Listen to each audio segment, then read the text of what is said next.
finalmente, guys.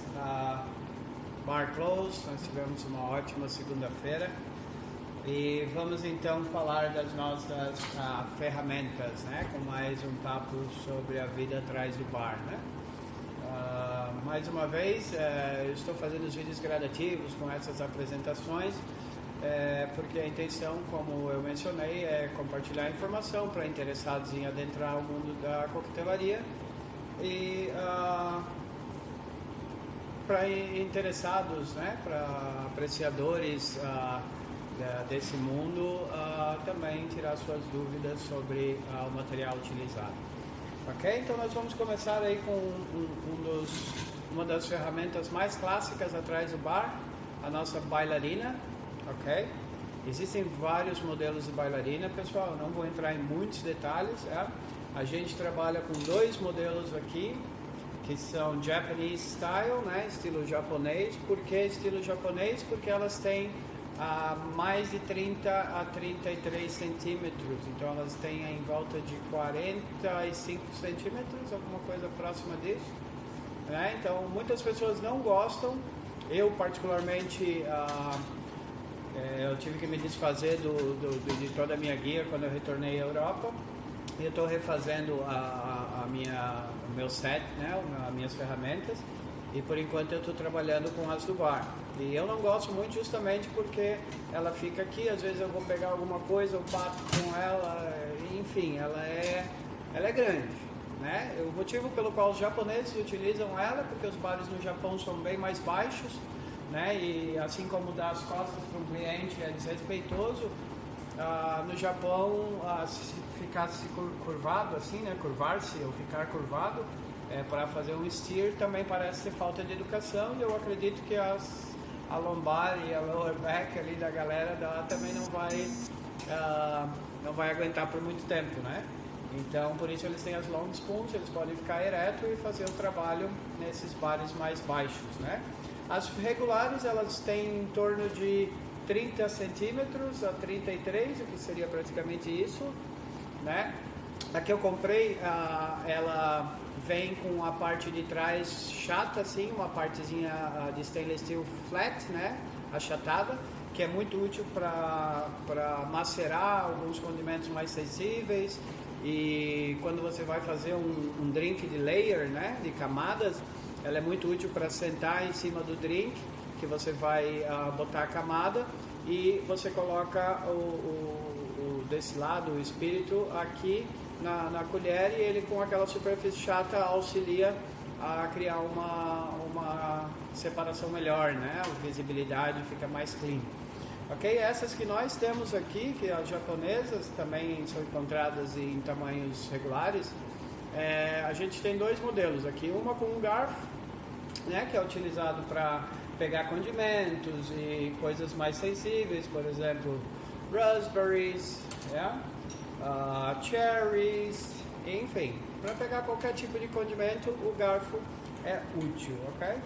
E o outro modelo é a gota, né, a drop, ok? A drop eu gosto porque ela é boa para quebrar gelo, essa parte pesadinha atrás ela ajuda a quebrar gelo. E ela também é utilizada para pessoas que não têm muita habilidade na hora de fazer o steer, né, no mixing glass, com a parte da colher.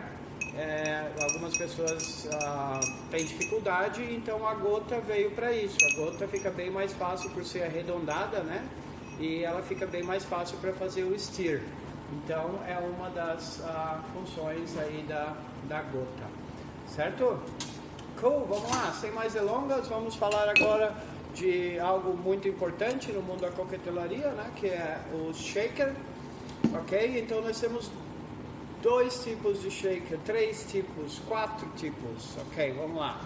O mais antigo aí, utilizado por muitos ainda, é o Boston Shaker, ok? Então você tem uma parte de vidro e uma parte tin, que é como a gente chama, que significa lata, né? Mas a gente sabe que é stainless steel, ou aço inoxidável, ok? Então, antigamente se preparava no Boston Glass, se preparava o coquetel, com a tin a gente fechava, bom, e aqui nós teríamos o shake, depois abria e servia daqui, ok?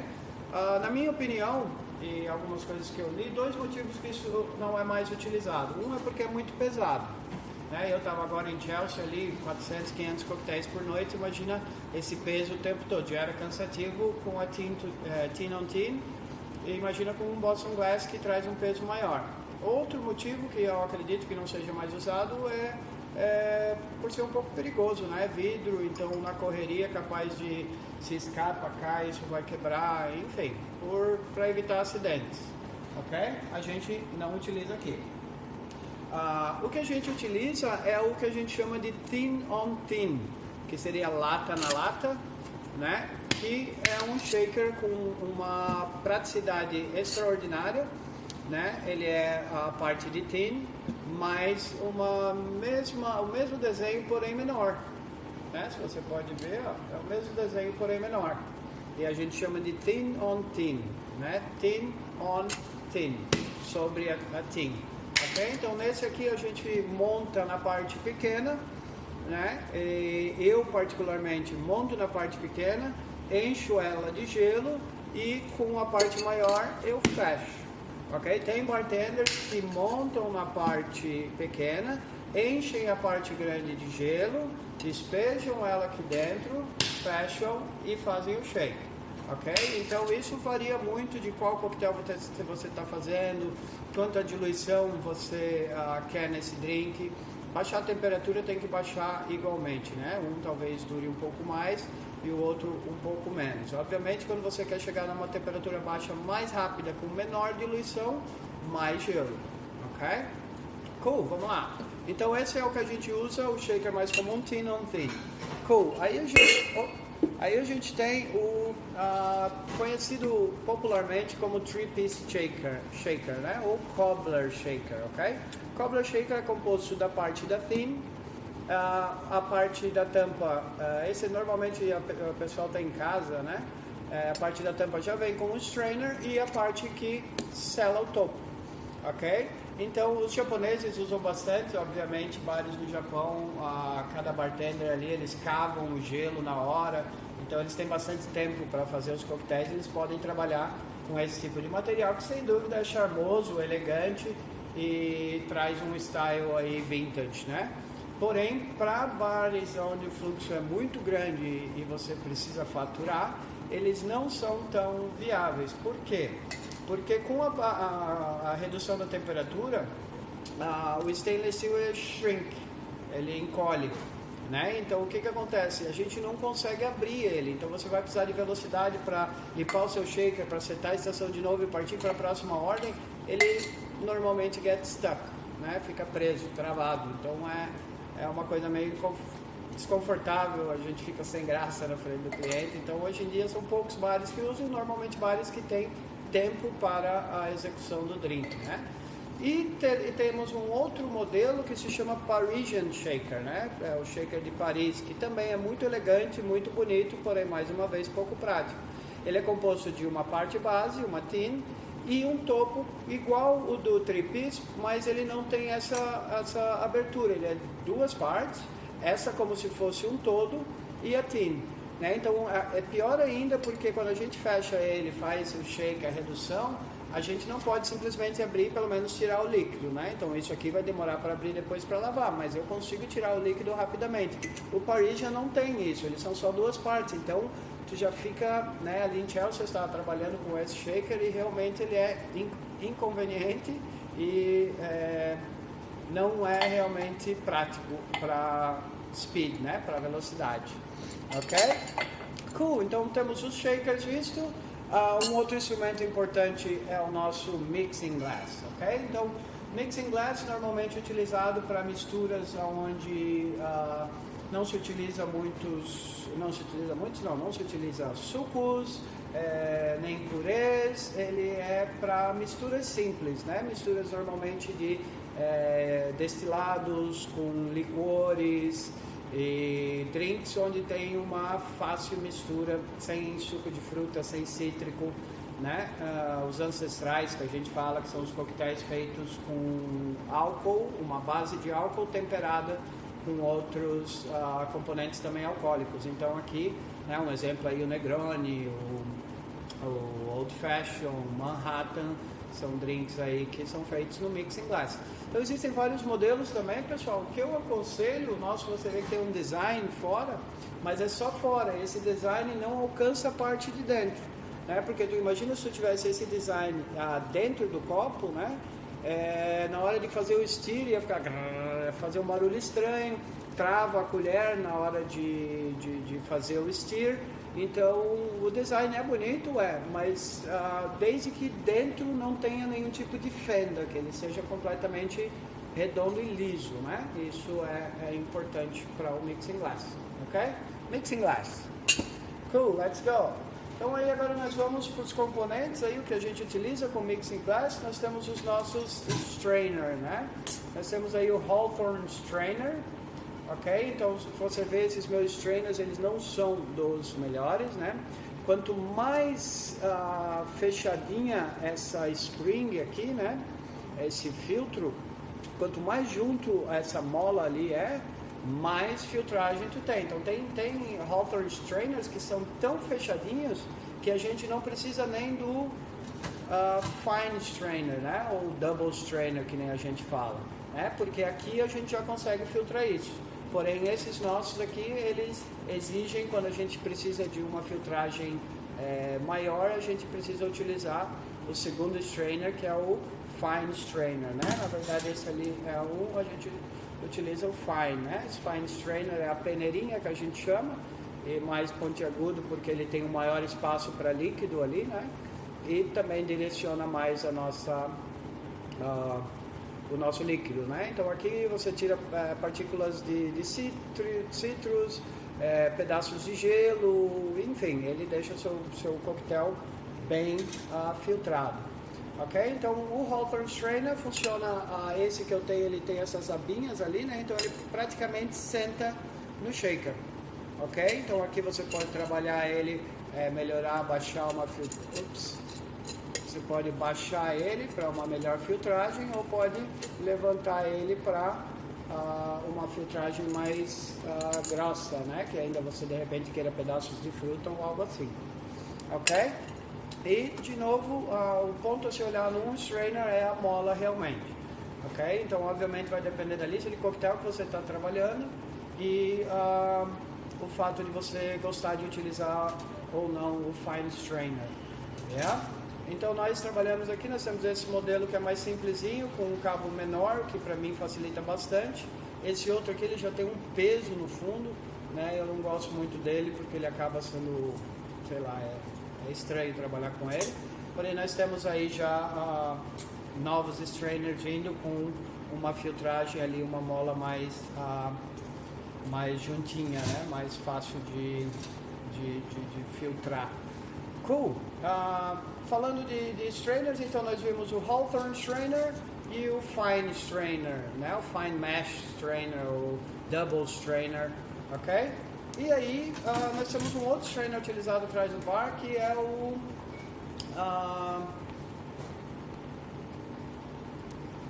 Julep Strainer, né? Então o Julep Strainer, na verdade, ele não era uma ferramenta de bar antigamente, né? Não sei se vocês conhecem, mas existe um coquetel, uma família de coquetéis chamada Julep, né? E esse coquetel, ele é servido com gelo moído.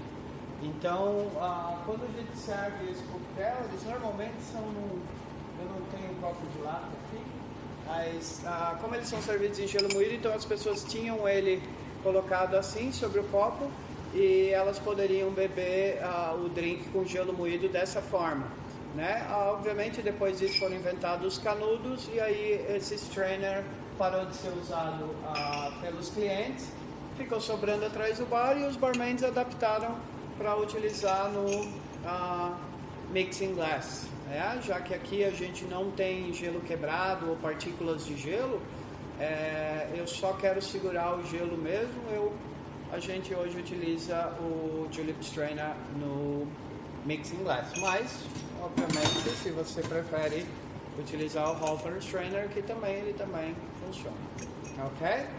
Alrighty, cool, alright. Então vamos lá, nossa próxima ferramenta, vamos falar das facas, né? Então, obviamente, pessoal, todo lugar onde envolve corte e tudo mais, a gente precisa de uma cutting board, né? Uma tábua de cortar, né? Aqui na Inglaterra hoje é proibido madeira, né? Por mais que as facas adorem madeira, porque elas ficam afiadas por mais tempo. Aqui nós temos que trabalhar com essas de acrílico e sempre passar pela máquina de esterilizar, né? Então, o cutting board é uma ferramenta muito importante atrás do bar, juntamente com as facas, né? A gente tem uma faca, essa aqui é uma Ital Cut, é uma faca muito boa, muito resistente, muito fácil de afiar e bem útil num tamanho mediano, então ela é boa para cortar laranjas, grapefruit, abacaxi, enfim, ela dá conta de qualquer tipo de fruto, ok? E nós temos também a nossa faca, essa aqui é da Chef-Aid, ok? Então uma faca para garnishes, né? A faca para cascas, para enfim, detalhes pequenos, se você quer fazer ali algum desenho na casca, algum tipo de garnish diferenciado, que nós vamos ter alguns vídeos sobre isso também, a gente usa a faca menor, né? Uma faca mais precisa, ok? Alright, vamos lá. A próxima ferramenta fundamental, o muddler, né? Um macerador, ok? Então, um macerador muito útil para quebrar gelo, né? Quando você vai fazer uma caipira, um mojito e quer quebrar mais rápido do que utilizando a bailarina ali com a gota, né? Esse instrumento ajuda bastante, porque afinal a caipirinha e o mojito são feitos com gelo espacado, não com gelo triturado, e isso utiliza-se bastante tanto para quebrar aqui, se você quebra na mão e é old school que nem eu, ou se você quebra no shaker, né? Tudo depende obviamente da venue que você trabalha. E eu que sou old school, obviamente posso dizer que hoje em dia as regras de higiene e muita coisa mudou no mundo da hospitalidade, né? Então tem coisas hoje que não são mais autorizadas que a gente fazia antigamente. Então, enfim, quebrar gelo e obviamente macerar, né? Então a gente vai ter aí a preparação do drink no coquetel, eu preciso extrair óleos das cascas, eu preciso extrair suco da fruta, óleos de ervas, enfim, um macerador.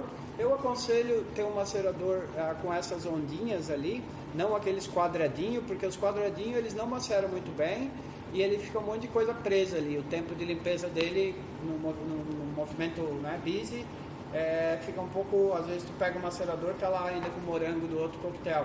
Esse aqui, ele tem essas frestinhas, então ajuda bastante a extrair todos os óleos, tudo que tu precisa ali dos teus ingredientes, e depois fácil limpeza também, né? O que é muito importante. Alright, então vamos lá. Vamos falar agora então de tweezers, ok? Então nós temos aqui tweezer, que é utilizada no Brasil, eu acho que é pinça ainda se chama, né? Então, de novo, isso é uma ferramenta que veio hoje com, né, essa evolução da coquetelaria. Então, você usa para botar frutas dentro de copos, você usa para pegar canudos e colocá-lo no copo. Então, lugares assim mais fine dining, onde você literalmente não pode mais trabalhar com a mão, a tweezers é uma ferramenta bem útil, ok? Vamos lá. Alright, voltando aqui, que eu queria falar de outra ferramenta semelhante à pinça, né, a tweezer, que é o Ice Tongue, né? Um Ice Tongue é um pegador de gelo. A gente normalmente, né, trabalha com uma Ice Scoop, né, uma colher de gelo, né? A colher de gelo tem essas frestinhas para quando você trabalha com um recipiente para o gelo que não tem a saída da água, você não pega e não vem cheio de água, né? Aqui é mais fácil de coar a água do gelo e assim sendo não vai adicionar água ao seu drink. Então nós temos alguns drinks aqui que ele tem o rim, né? Sabe como na margarita tem a borda com sal? Então a gente tem alguns coquetéis assim, então o tongue auxilia para quando você prepara o copo e depois você vai gelar ele, você com o tongue pega o gelo e coloca dentro do copo, ok? Facilita bastante o Ice Tongue, ok? E, obviamente, pá de gelo, muito importante também ter atrás do bar. Ok, umas ferramentas complementares, né? Porém bastante úteis. O pillar, né? O descascador, que chame. Então o pillar é muito importante, principalmente para quando você precisa de uma zest, né? Você vai utilizar a casca da laranja para botar os olhos no old fashion, ou do limão para um martini. Enfim, hoje é bastante utilizado esses óleos essenciais das cascas, são bem interessantes, uma boa adição aromática e bitter e cítrica para muito drink, né? Dependendo dos cítricos que você está usando. Então um pillar é importante. Ok? Então cuide ao manusear isso, né? Eu o outro dia ali tirei a tampa do dedinho, né? Escapou da mão e pau! Então acidentes com facas e objetos cortantes acontecem, né? Me falem aí se alguém tem experiência também, se acontece isso com vocês. Faca e descascador, né? Principalmente na hora do movimento, tem que tomar cuidado. Muito cuidado. E outra ferramenta, outro instrumento que eu tenho atrás do bar é uma tesoura, né? A gente tem nessa nova remessa de ferramentas, a gente tem uma tesoura zigue-zague vindo, né? Para cortar zest em zigue-zague, ela fica mais bonita, bem apresentável. Porém, por enquanto, eu justamente para prevenção, né? Quando a gente está busy, então tu tira a zesta e tu tem que pegar e fazer 4 cortes ali com a faca e tal. Então, assim, é um pouquinho de concentração, porque tu tem que se cuidar. A tesoura é bem mais fácil, né? Tu tirou a zesta, bom, tá pronta, tá retinha e pode ir pro drink. Então, eu utilizo uma tesoura para salvar meus dedos aí na hora do movimento, na hora do busy, né? Cool, vamos lá. O que mais a gente tem de ferramenta fundamental?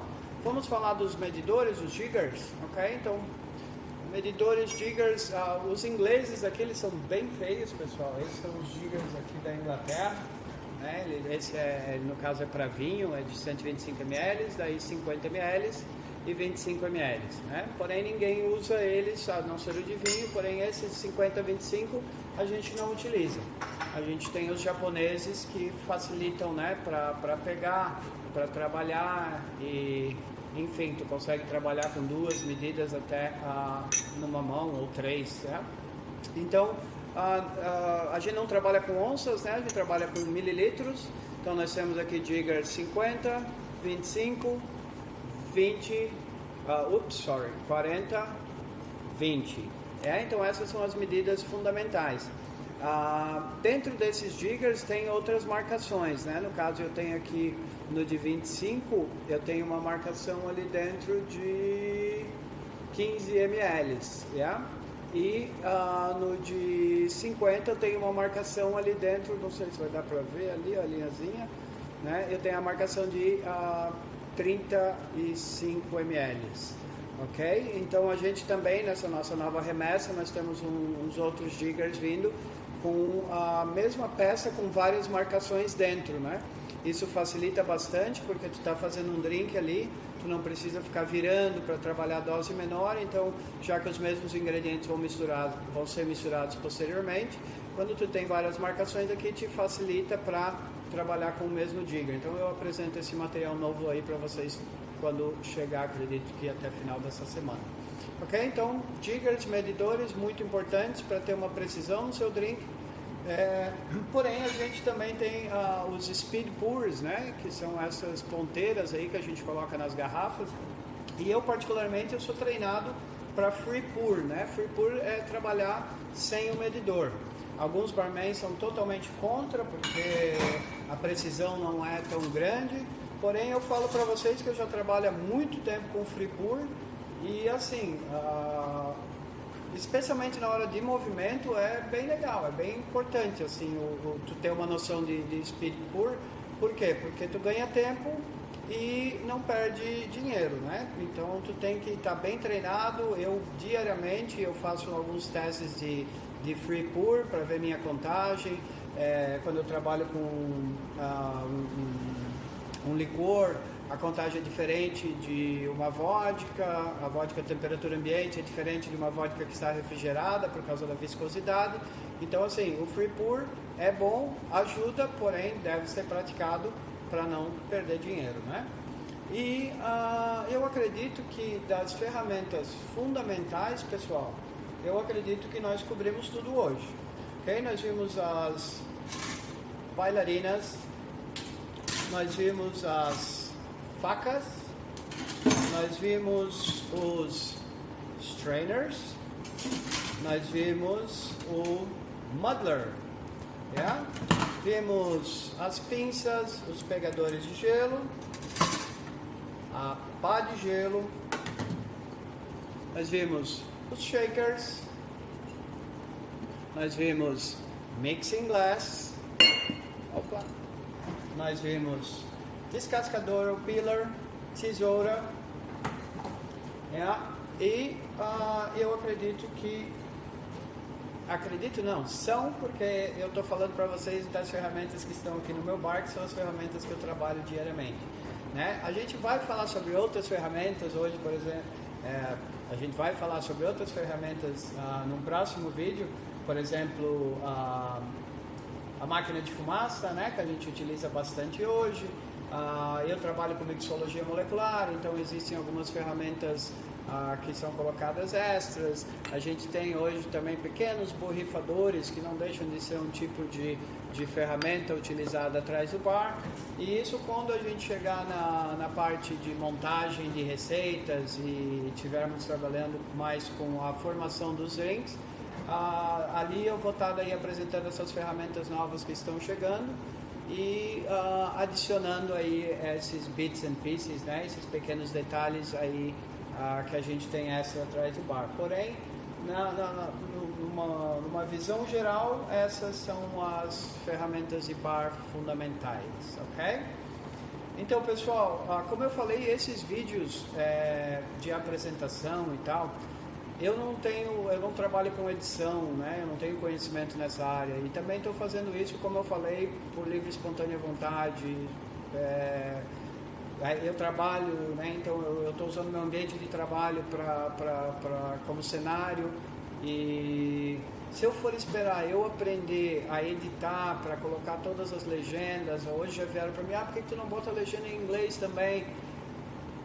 Tudo vai acontecer, é um processo, né? Porém eu estou iniciando e colocando os vídeos out there, lançando os vídeos assim mesmo, sem edição, porque senão a gente vai, né, adiando, e quando vê tu está com um monte de material, assim como já aconteceu comigo, e eu acabei não fazendo nada. Então eu estou sim me informando, estudando aí um pequeno editor para melhorar a qualidade dos meus vídeos, para poder entregar mais informação para quem quer que esteja assistindo. Porém, para agora de início, os vídeos serão roots, né, que nem a gente fala, eles vão cru. Eu estou gravando eles, eu vou revê-los e simplesmente postá-los caso estejam de acordo, ok? Então fica aí minha promessa de melhorias.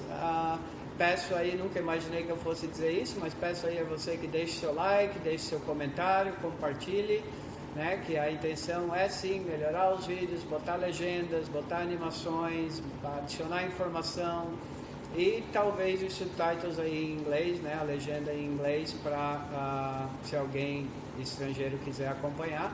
Porém, o meu objetivo no momento é o público brasileiro, né? Eu vejo aí que tem vários vídeos do mundo inteiro e todo mundo faz em inglês. Então eu decidi trazer essa informação em português, porque eu sei que tem muita gente, muito barman bom no Brasil e que não teve oportunidade de estudar inglês, então não tem esse acesso, ok? Então, mais uma vez aí eu agradeço a quem estiver assistindo. Mais uma vez, deixe seu like, deixe seu comentário, compartilhe, e esse vídeo provavelmente estará sendo postado hoje à noite, ok? Depois de uma ótima segunda-feira de trabalho, ok? E eu estou trabalhando bastante aí para fazer melhorias e de uma forma mais completa e objetiva trazer aí vídeos de qualidade para vocês, ok? Thank you very much.